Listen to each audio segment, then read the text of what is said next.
আসসালামু আলাইকুম এভরিওয়ান। আশা করি সবাই ভালো আছো এবং সুস্থ আছো। আজকে আমরা রাইট ফর্ম অফ ভার্বের যে বুট কোশ্চেনটি সমাধান করব সেটা হলো সিলেট বুট 2019। তো চলো আমরা বিস্তারিত পেসেসে দেখে আসি।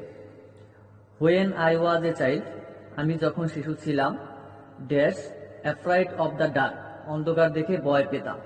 তাহলে এখানে ওয়াজ আছে, ওয়াজ দ্বারা আমরা বুঝতে পারতেছি যে এটা কি পাস্ট টেন্সে। এখানে সাবজেক্ট আছে আই, ব্র্যাকেট আছে বি ভার, অর্থাৎ বি বি মানে কি বি ভার্ব দিতে হবে। আমরা জানি পাস্ট টেন্সের দুইটা বি ভার্ব আছে, একটা হলো ওয়াজ আর একটা হলো ওয়ার। তাহলে এখানে যেহেতু subject I, first person singular, সিঙ্গুলারের সাথে কি বসবে এখানে was. I was afraid of the dark, অন্ধকার দেখে ভয় পেতাম।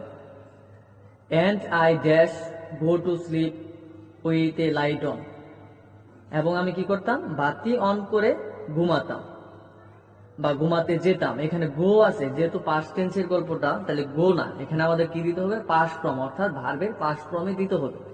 এখানে গো আছে, তাহলে গো এর পাস্ট ফর্ম হলো কি ওয়েন্ট, WENT, ওয়েন্ট।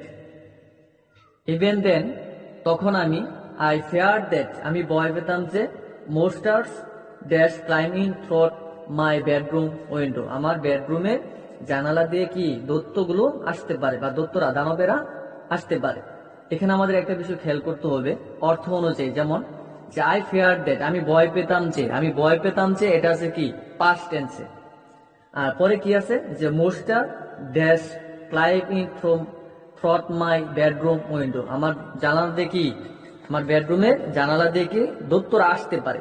তার মানে প্রথমটা বোঝাচ্ছে পাস্ট টেন্স, পরেরটা বোঝাচ্ছে ফিউচার টেন্স। মানে পাস্ট টেন্সের ফিউচারকে নির্দেশ, পাস্ট টেন্স দ্বারা ফিউচার টেন্সকে নির্দেশ করা হচ্ছে।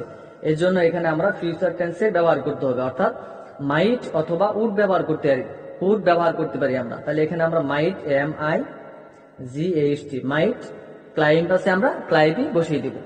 এটা আমাদের ভালোভাবে বুঝতে হবে যে এটা পাস্ট টেন্স আছে প্রথমেরটা, অর্থাৎ আই ফেয়ার, এটুকু আছে পাস্ট টেন্স। এই পাস্ট টেন্সটা নির্দেশ করতেছে কি ভবিষ্যৎ সময়কে। এর জন্য আমরা মাইট ব্যবহার করলাম। মাইট দেওয়ার পরে ক্লাইম্ব আছে, আমরা ক্লাইম্বই সরাসরি বসিয়ে দেব। এভরি সাউন্ড, প্রত্যেকটা শব্দ, I dash hear struck fear into me, আমাকে ভয় দেখাতো, বা আমি প্রতিটা শব্দ শুনে কি আমি ভয় পেতাম। তাহলে এখানে হেয়ার আছে, হেয়ার মানে কি, এটা হলো প্রেজেন্ট ফর্মে দেওয়া আছে, যেহেতু ভয় পেতাম পাস্ট টেন্সে বোঝাচ্ছে, এর জন্য হেয়ারের পাস্ট ফর্ম হেয়ার দিতে হবে, HEARD, হেয়ার্ড। অফেন, প্রায়ই, I run away from the room, আমি আমার রুম থেকে দৌড়ে যেতাম। And sleep on the floor at the ফ্লট অফ মাই প্যারেন্টস বেডস, আমি আমার পিতামাতার বিছানার কাছে মেঝেতে গিয়ে শুয়ে পড়তাম। তাহলে এখানে স্লিপ আছে, স্লিপ এটা আছে কি প্রেজেন্ট ফর্ম, যেহেতু গল্পটা পাস্ট টেন্সে, এর জন্য আমাদের কি পাস্ট টেন্সের রূপে দিতে হবে। অথবা এখানে দুইটা নিয়ম প্রযোজ্য হয়, যে কনজাকশনের আগে যে ভার্বটা আগে যে অবস্থায় থাকবে, পরে ভার্বটাও সে অবস্থায় দিতে হবে। তাহলে এখানে আছে রান, আমরা জানি মূল শব্দ রান, রেন, তাহলে এখানে কি দেওয়া আছে রেন দেওয়া আছে। রেনের পাস্ট ফর্ম দেওয়া, সরি, রানের পাস্ট ফর্ম দেওয়া আছে রেন, এটা হলো কনজাকশনের আগে। তাহলে আমাদের কনজাকশনের পরের শব্দটা অর্থাৎ পরে ভার্বটা কি দিতে হবে পাস্ট ফর্মে দিতে হবে। এর জন্য এখানে স্লিপ আছে, স্লিপের পাস্ট ফর্ম হলো SLEPT, সেলফড। এরপর নাও, এই যে নাও কথাটার দ্বারা আমরা বুঝতে পারতেছি যে এটা এখন কি প্রেজেন্ট টেন্সের কথা বলতেছে। Now that dash be almost 20, আমি এখন 20 বছরে দাঁড়িয়েছি, বা আমার বয়স কি এখন 20 বছর। তাহলে নাও দ্বারা বোঝা যাচ্ছে কি প্রেজেন্ট টেন্সের কথা বলতেছে এখন। এখানে ব্র্যাকেটে আছে বি, বি মানে কি বি বার দিতে হবে। আমরা জানি প্রেজেন্ট টেন্সের বি বার হলো তিনটা, এম, ইজ, আর। তাহলে আই এর সাথে কি অবশ্যই এম ব্যবহার করা হয়, তাহলে এখানে কি দিব আমরা, তাহলে I am. Now I am almost 20, আমি 20 বছরে দাঁড়িয়েছি বা আমার বয়স 20 বছর।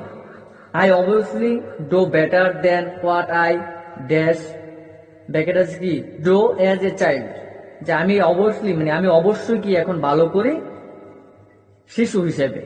তাহলে শিশু হিসেবে মানে শিশুকালে সে যা করতো তার চেয়ে কি সে এখন ভালো করে। এখানে কি আছে ডো, তাহলে সে এখন ভালো করে কিন্তু শিশুকালের চেয়ে, তাহলে শিশুকালের চেয়ে মানে কি শিশুকালে যা করতো তার চেয়ে এখন ভালো করে।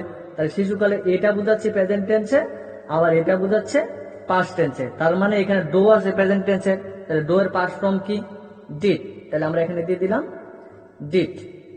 এরপর হাউএভার, যাই হোক, I dash still scared of bed time, আমি শোবার সময় বা ঘুমানোর সময় এখনো আমি কি ভয় পাই। তাহলে এখন আবার কি বর্তমান একটা বোঝাচ্ছে, সে আগে শিশুকালেও ভয় পেত, কি এখনো সে ভয় পায়। তাহলে আই, এখানে বি ভার্ব আছে, অর্থাৎ বি ভার্ব দিতে হবে, যেহেতু প্রেজেন্ট টেন্সের কথা বলতেছে এখানে, এই জন্য বি ভার্বের আমরা যদি প্রেজেন্ট টেন্স অবজেক্টের ভার্ব কয়টা আছে, 3টা, এম, ইজ, আর। তাহলে আই এর সাথে অবশ্যই কি হবে, এম হবে। এরপর I had to sleep alone, আমি একা ঘুমাতে ঘৃণা করি। হ্যাড মানে কি ঘৃণা করা। তাহলে আমরা একটা নিয়ম পড়েছিলাম যে একই ভার্ব যদি, অর্থাৎ একটা সেন্টেন্সে যদি পাশাপাশি দুইটা ভার্ব থাকে, তাহলে দ্বিতীয় ভার্বটার সাথে আইএনজি যুক্ত করতে হয়। এখানে দেখো যে হেড একটা ভার্ব এবং স্লিপ একটা ভার্ব, তার মানে পাশাপাশি দুইটা ভার্ব আছে, দ্বিতীয় ভার্বটার সাথে কি করতে হবে, আমাদের আইএনজি যুক্ত করে দিতে হবে। তাহলে এখানে স্লিপ আছে, স্লিপিং, SLEEPING, স্লিপিং, আমরা আইএনজি যুক্ত করে দিলাম। পরে দেখি কি আছে, and I still keep A tiny light on, tiny night light on, যে আমি এখনো কি বাতি জ্বালিয়ে ঘুমাই। And before I go to bed, আমি আমি কি ঘুমানো যাওয়ার পূর্বে বা বিছানায় যাওয়ার পূর্বে I double check every door, আমি প্রত্যেক দরজা 2বার চেক করি। And every window to make sure that, এবং আমি কি যে জানালাগুলা সম্পর্কে নিশ্চিত হয় যে দে ড্যাশ লক, তারা কি বন্ধ আছে কিনা। তাহলে বন্ধ আছে কিনা এটা কি প্রেজেন্ট টেন্সে বোঝাচ্ছে। তাহলে দে আছে সাবজেক্ট, আমরা জানি প্রেজেন্ট টেন্সের সাবজেক্ট বি ভার্বের কথা বলছে এখানে। তাহলে বি ভার্ব হিসেবে 3টা, এম, এইচ, আর। আমাদের এখানে কি দিতে হবে, তাহলে দে প্লুরাল সাবজেক্ট, প্লুরাল হলে কি আর।